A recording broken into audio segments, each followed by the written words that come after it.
Oke ya, coba ya, ayo jawab ya. Eh, Mana tadi?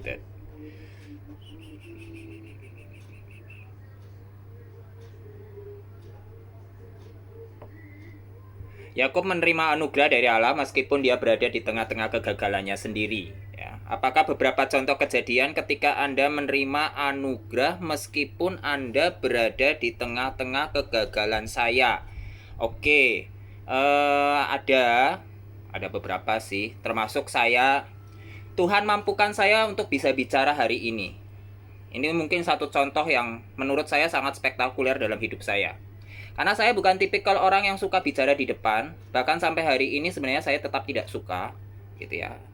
Walaupun saya mengajar, saya punya prinsip dan punya punya metode sendiri dalam mengajar saya. Jadi saya memang mensupport setiap anak-anak yang saya didik, ya. Mereka yang justru harus lebih banyak bicara dan mereka banyak tampil, misalnya dalam bentuk presentasi atau dalam bentuk apapun itu, ya. Jadi memang saya lebih suka sebenarnya memainkan peran di belakang. Tetapi mau nggak mau kan saya memang harus memainkan peran juga untuk berbicara, untuk berkomunikasi. Jadi saya masih ingat kegagalan pertama saya adalah ketika saya diminta berkhotbah di sekolah di mana saya bersekolah.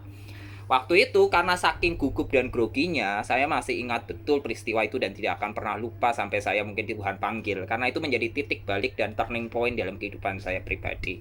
Saya merasa sangat sedih, saya merasa sangat berduka pada waktu itu. Saya merasa gagal seluruh apa yang saya persiapkan. Udah persiapkan betul-betul nih, ya. 1 bulan lebih, bahkan 2 bulan lebih, bahkan 3 bulan lebih begitu saya persiapkan. Secara konten tidak ada masalah, ya, semuanya sudah dipersiapkan dengan baik gitu ya. Pas di hari hanya saya tampil, mic saya jatuh hampir pecah begitu. Kemudian saya merasa keringat dingin sampai kaki kayak nggak bisa berdiri gitu ya. Dan saya merasa sudah diplototin banyak orang, bahkan bapak dosen dan ibu dosen juga ngeliatin begitu. Itu udah kayak kemudian dipanggil lagi ke kantor, itu udah makin nervous saja. Nah, tapi dari situ saya justru malah menjadi titik balik di mana kemudian saya dimampukan oleh Tuhan. Jadi saya percaya, walaupun ini mungkin sesuatu yang lebih bersifat apa ya namanya, ini kan lebih ke public speaking sebenarnya, belajar public speaking yang notabene mungkin setiap orang juga punya pengalaman seperti itu. Tapi untuk saya itu pergumulan yang sangat berat. Karena dari sejak saya kecil di SD, SMP, bahkan SMA, saya bukan orang yang suka tampil di depan. Ya, entah itu disuruh nyanyi, entah itu disuruh apa, itu sesuatu yang sangat berat.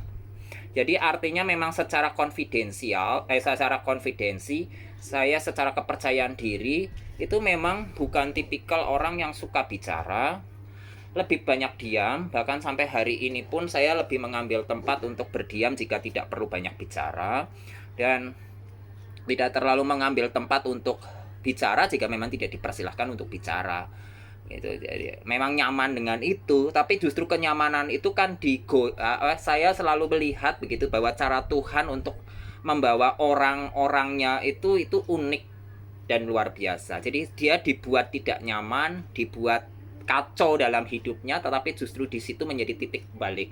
Ya, ini hanya salah satu kisah dalam kehidupan saya. Ada begitu banyak hal yang mungkin saya percaya lebih daripada sekedar itu. Tapi kemudian Tuhan mampukan hari ini pun bisa bicara dengan Bapak Ibu semuanya. Kemudian saya bisa menyampaikan seperti ini dengan lancar. Kemudian itu betul-betul anugerah yang saya sampai hari ini kadang tidak habis pikir. Dari mana kemampuan itu saya dapatkan? Ya, sampai pada akhirnya, dan saya percaya waktu itu jadi setelah peristiwa itu memang boleh dibilang, kalau tadi dibilang step by step, kadang saya merasa di kesempatan berikutnya itu bukan step by step, betul-betul ada satu turning point yang luar biasa. Jadi waktu itu saya masih ingat ada satu momen di mana kemudian di lain kesempatan itu betul-betul kemampuan saya di dibalikkan begitu. Dan itu sampai hari ini saya tidak tahu itu rahasia dari mana, tapi saya percaya itu yang membuat sampai hari ini saya mengerti bahwa hanya anugerah dan pertolongan Tuhan. Nah, termasuk bagaimana dimampukan kita mewartakan Injil, dimampukan kita bagaimana menyampaikan kebenaran-kebenaran secara personal. Kadang-kadang bagaimana saya misalnya membangun hubungan komunikasi konseling dengan anak-anak saya, itu kan sesuatu kemampuan yang saya sebenarnya nggak miliki, tetapi kemudian itu bisa dipakai, kemudian saya dimampukan dan bisa dipakai. Itu saya percaya betul itu anugerah Tuhan. Saya sampai hari ini tetap, kalau misalnya ada kesempatan atau ada jadwal di mana saya perlu pelayanan, entah itu berhubungan dengan mimbar, entah itu berhubungan dengan konseling, atau berhubungan dengan hal-hal yang bersifat komunikatif gitu, itu tetap ada momen-momen di mana saya keringat dingin, ada momen-momen di mana saya punya ketakutan tersendiri. Tapi ya disitulah malah justru saya mengerti betul kalau keberhasilan terjadi hanya karena anugerah dan pertolongan Tuhan. Jadi mungkin itu yang bisa saya sampaikan kalau ini bicara tentang bagaimana saya bisa memahami anugerah di tengah kegagalan, gitu ya.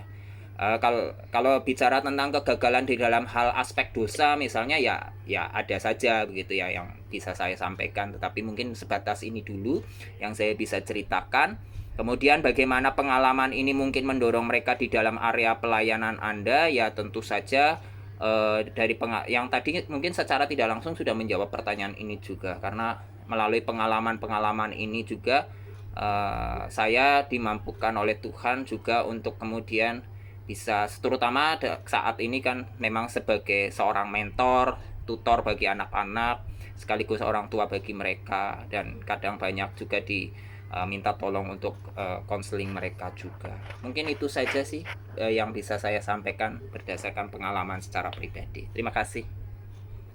Baik, makasih Bang. Kepada Ibu Rina silakan Ibu.